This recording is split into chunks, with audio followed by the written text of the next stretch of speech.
Alright. Hello, Professor Civic. And probably no one else, because I don't know if anybody would want to watch a screencast of me explaining my project. Alright, let's get started. So, my project about minimalism and clothing was geared towards Bitch Media, which is a media company based in Portland, and their creed is that they want to provide a fresh and, more importantly, feminist take on issues that may either be discussed not necessarily wrongly, but incompletely in mainstream media, or neglected.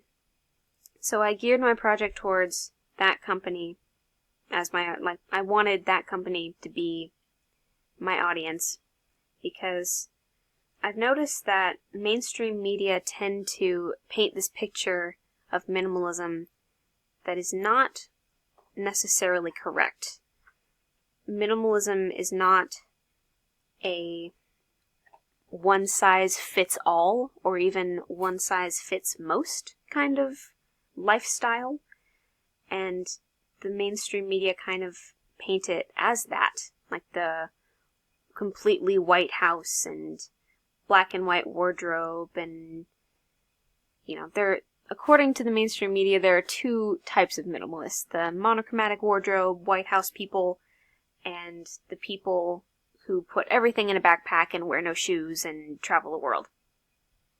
So, I wanted my project to, in its focus on clothing, which is a universally minimalist thing, it seems, to be a way for me to address that minimalism can be catered to individuals based on preferences, and you don't need to have a certain number of things or certain types of things to call yourself a minimalist.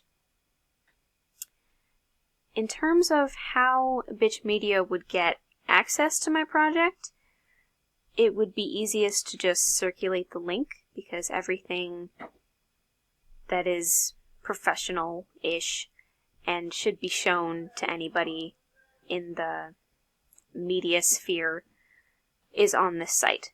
So if anybody were to ask for it, I would just give them the link, but I'm not sure if I would necessarily contact them and be like, this is my project, take a look at it. Maybe you'll find some things interesting and want to talk about minimalism on your website or in your magazine.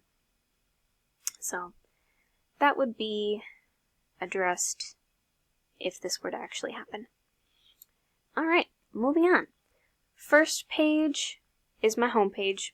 It's got my title, my menu of things that I will go over later, and this lovely image of one of my subjects' capsule wardrobes. And I picked this image because it's a visual representation of what I hoped to demonstrate by creating this project. So if anyone reads about the capsule wardrobes or watches this video, they will recognize this image.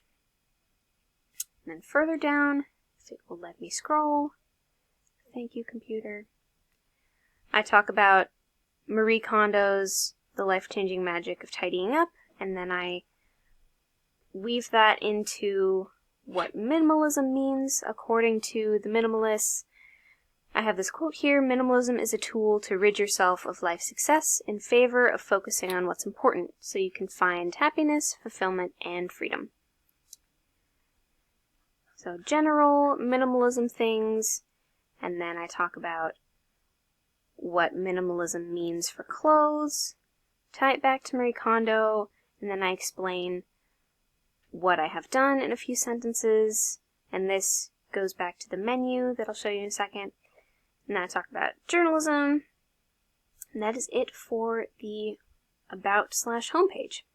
So now, this menu at the top, I organized all of my little pieces in terms of categories, and I made those categories the menu items. So the first one is audio.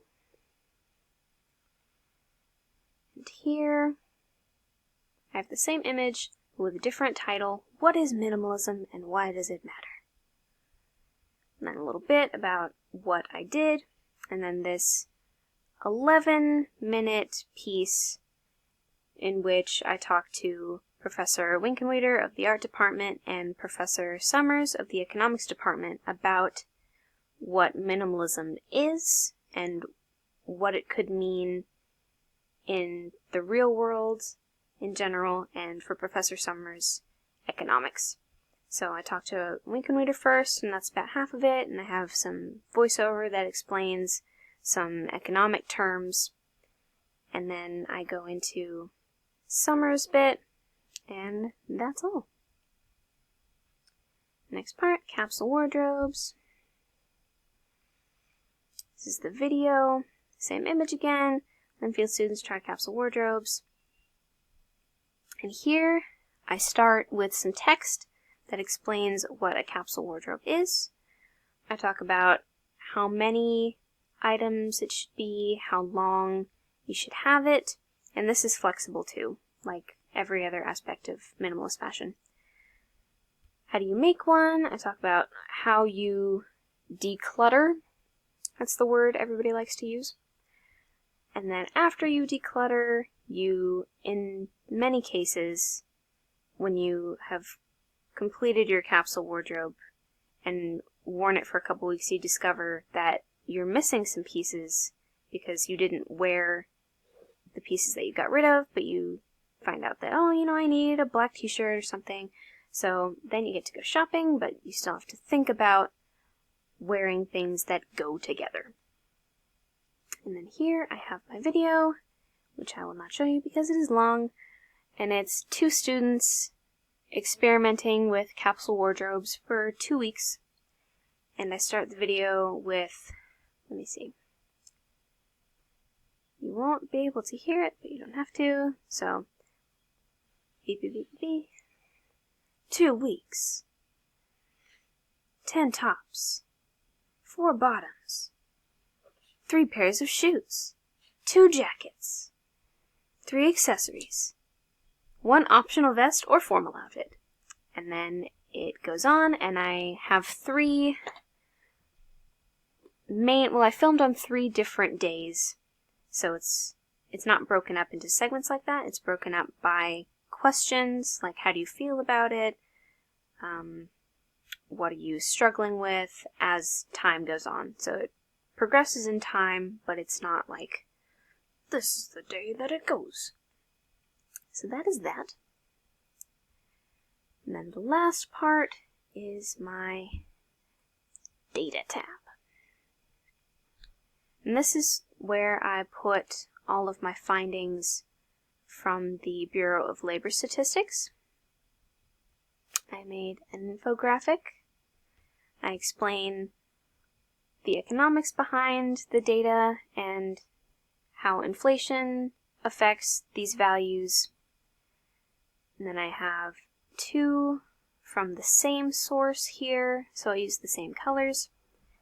And then I have 1 from the other source, and then a different representation of different data from that same source. So these 2 are the same source, and these 2 are the same source. And then at the bottom, because it didn't fully match the economics part, but I didn't think it deserved to be its own infographic or anything because it was a little bit bland.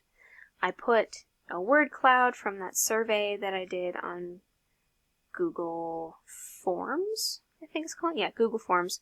And I just put the link down here in case anybody wants to see the word cloud. But the most important part is that people said a lot of things about minimalism, but the most frequently used words to describe minimalism were simple and less, which I think is pretty accurate.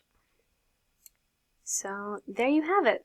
That's my project. I will send you an email with this link and the link for the screencast so you can watch everything yourself. Thanks for listening, and I'm sorry if this was awkward.